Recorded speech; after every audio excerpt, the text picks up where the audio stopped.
Bektaş etkinlikleri son yıllarda özellikle Alevilerin, Alevi kurumlarının, Alevi örgütlülüğünün talebini en yüksek perdeden ifade ettiği bir temsil kürsüsüne dönüşmüş durumda. Bu aslında güzel. Yani biz temelde Alevi örgütlülüğünde her sene bir kurum başkanımız çıkıp en yüksek perdeden e, doğrudan adresine bu mesajları aslında veriyor.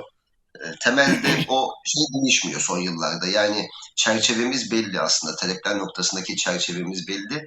E, ama Hacı Bektaş etkinliklerinin genel değerlendirmesini yaparken devletin müdahalesini tabii ki söylediğiniz gibi es geçmemek lazım burada. Burada iki taraflı bir inatlaşma var özüne baktığınızda. Evet. Biz acaba devlet neden bunu yapıyor sorusunu cevabını zaten biliyoruz.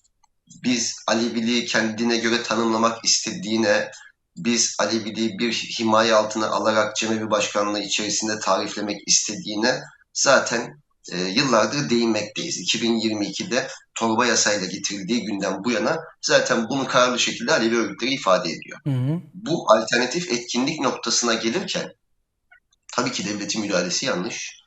Elbette ki Alevi kurumlarının tutumu bu anlamda çok kararlı, müdahale ettirmeme konusunda. Ama burada bir siyasi rekabetin de parçası haline gelmiş olmak tehlikeli bir durum arz ediyor. Yani devletin müdahalesi var ama yapılan etkinlikleri Alevi örgütlülüğü ne kadar hakim ya da etkinliklerin organizasyonu doğrudan Alevi örgütlülüğünün e, programlarına uygun biçimde mi yapılıyor? Yoksa Alevi örgütlülüğü Hacı Bektaş etkinliklerinde bir taraftan devlet, bir taraftan belediyenin yapmış olduğu iki etkinlik arasında tercih mi yapıyor? Aslında asıl soru bu.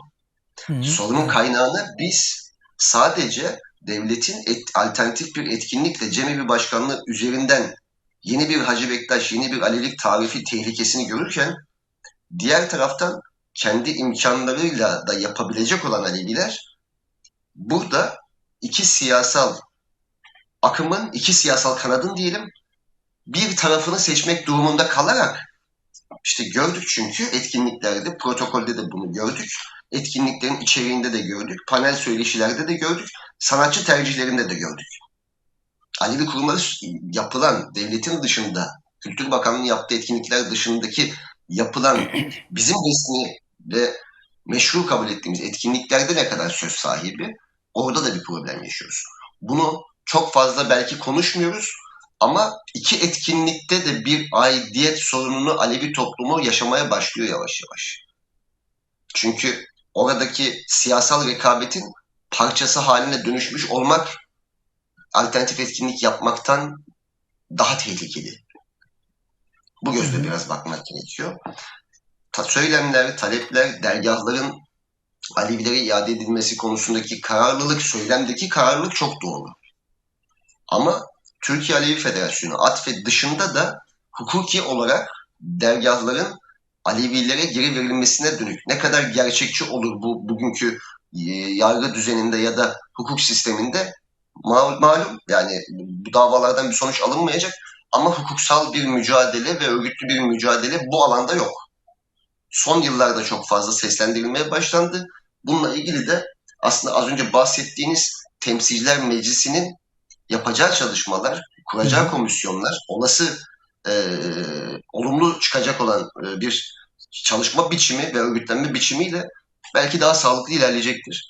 Ama oradaki itiraz temelde sadece dergahların bize iade edilmesi ve devletin alternatif bir oluşumla Aleviliği, Alevileri, Alevi toplumunu bu inancı, bu felsefeyi, bu düşünceyi himaye altına almasının ötesinde bir mesele.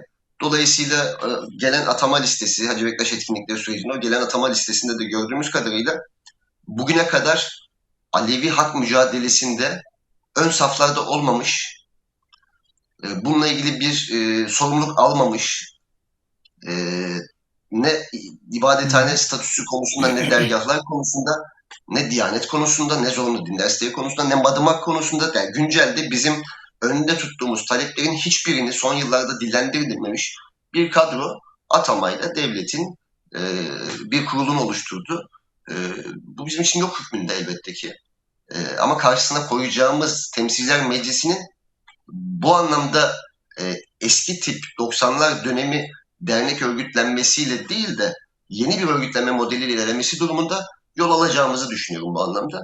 Peki Onun bu dışında tabii ki anlamda orada bulunan Temsilciler Meclisi'ni siz doğal olarak ciddiye alıyorsunuz, önemsiyorsunuz. Tabii böyle bir çalışmanın yapılmış olması elbette son derece önemli. Alevi kamuoyunda nasıl bir karşılık buldu bu Temsilciler Meclisi sorunu? Çünkü daha önceki denemeler istenen düzeyde gelişmedi. Burada bir farklılık olmalı ki bu Temsilciler Meclisi istenen düzeyde bir gelişme gösterebilsin. Bu anlamda kamuoyunda bir ilgi gördü mü bu çalışmanız? şöyle Temsilciler Meclisi'nin yeniden yani yıllar sonra yeniden hayata geçirilmesi fikri ortaya atıldığında o dönem görevde olduğum için ATFE Alevi Türkiye Federasyonu Genel Sekreteriydim.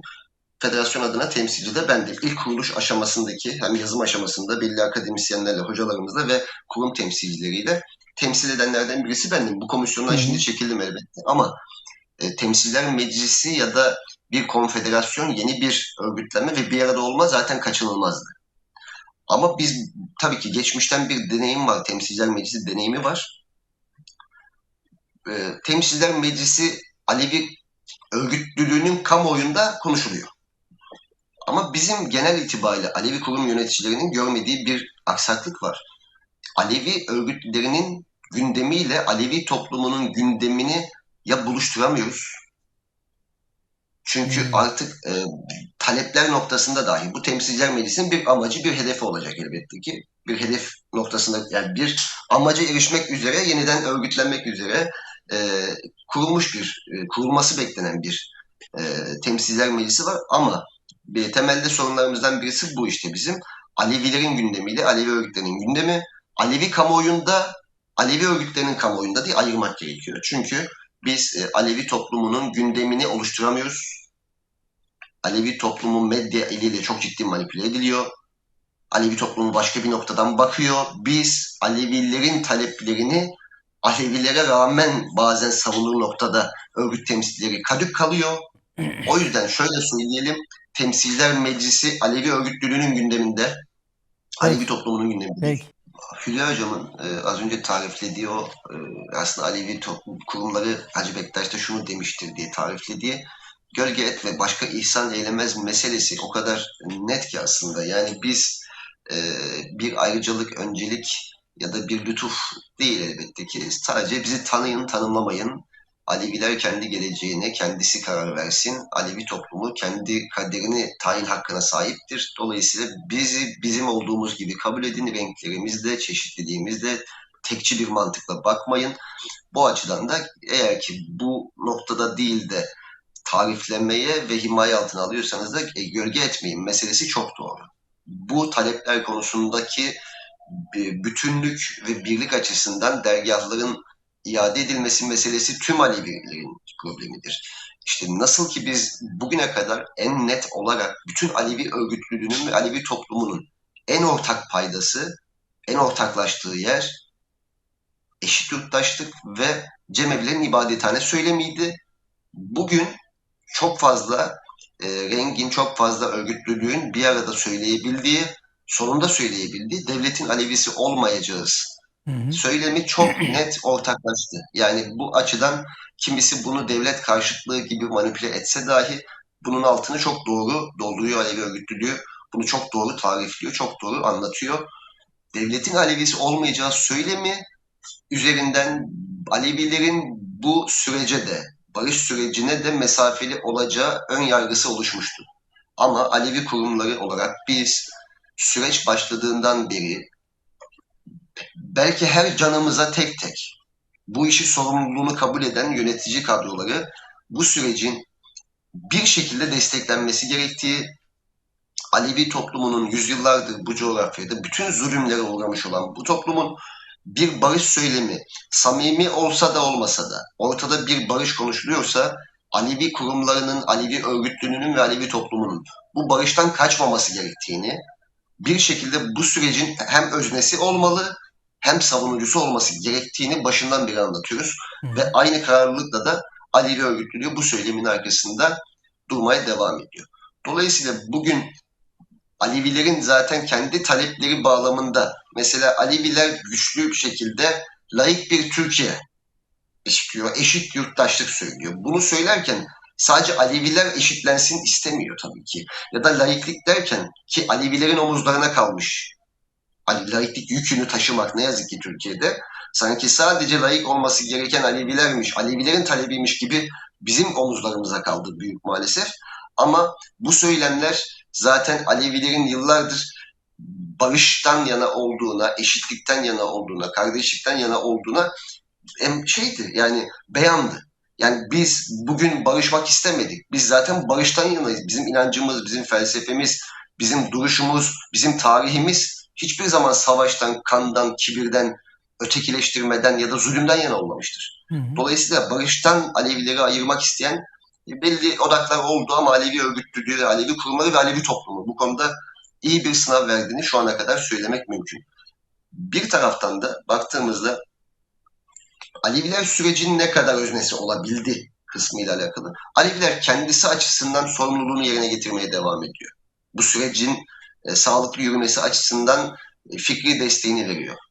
Aleviler bu barış masası genişler mi ya da Aleviler bu masanın bir köşesinde olur mu kısmı hala tartışmalı. Çünkü toplumun tüm kesimleriyle yapılması gereken barış Aleviler ayağında işte Ali Bektaş Cemevi Başkanlığı'nın dayatılmasıyla birlikte ve Aleviliğin gerçekten bir inanç, özgün bir inanç olarak kabul edilmediği halde askıda kalıyor. Yani Aleviler bu treni tabiri caizse kaçırmamalı.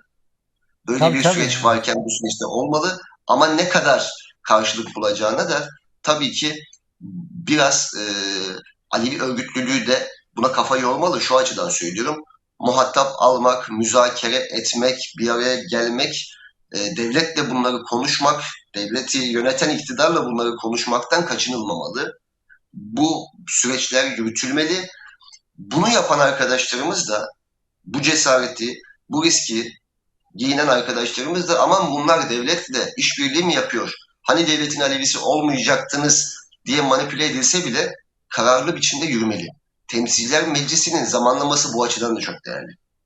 Bir Evet. araya gelebilmenin yollarını bulmalıyız. Hı hı. Süreklerimiz var, inançta süreklerimiz var. Taleplerimizde de tabii ki değişkenlik olacak ama en azından ortaklaştığımız noktada gidip bu barışın tarafı en nihayetinde bu iktidar ve bu devlet erkanı oturulmalı, bunlar konuşulmalı. Bunlar sadece meydanlarda, mikrofonla, kürsülerden dile getirilmemeli. Bizim Hı hı. bu diplomasiyi yapmamız gerekiyor. Bunu yapmadığınız zaman işte o gün FETÖ'yle işbirliği yapanlar bugün gidip yine devlet erkanında Alevileri temsil etme hakkını kendinde görüyor. İşte Cem Vakfı zihniyeti Hı hı. ve o e, yapı kendisini yine konumlandırdı iktidarın yanında ve Alevilerin temsili onlarmış gibi bir gömlek üzerlerine giymiş durumdalar. Bunu bozmamız gerekiyor. Belli kesimlerin süreci manipüle eden belli kesimlerin kendi konfor alanından efendim bakın Kürtler gitmişler AKP iktidarına iş tutuyorlar. Sığlığı nasıl ki Kürt mücadelesini yürüten e, yürütücüler ve muhataplarını manipüle edemediyse Alevilerin de bu kadar cesaretli olması lazım. Hı. Barış, demokrasi, gerçekten bir demokrasi, gerçek bir barış kimden ve nereden gelirse gelsin başımız üstüne deyip sürecin dahili olunmalı. Aleviler şu şekilde olabilir. Yani biz e, bazen burada bir yanılgıya düşüyoruz. Alevi mücadelesinin, Alevi örgütlülüğünün, Alevi toplumunun amacı parlamentoya bir tane, iki tane, üç tane, dört tane milletvekili temsili sokalım sığlığından artık kurtulmuş gibi düşünerek söylüyorum bunu.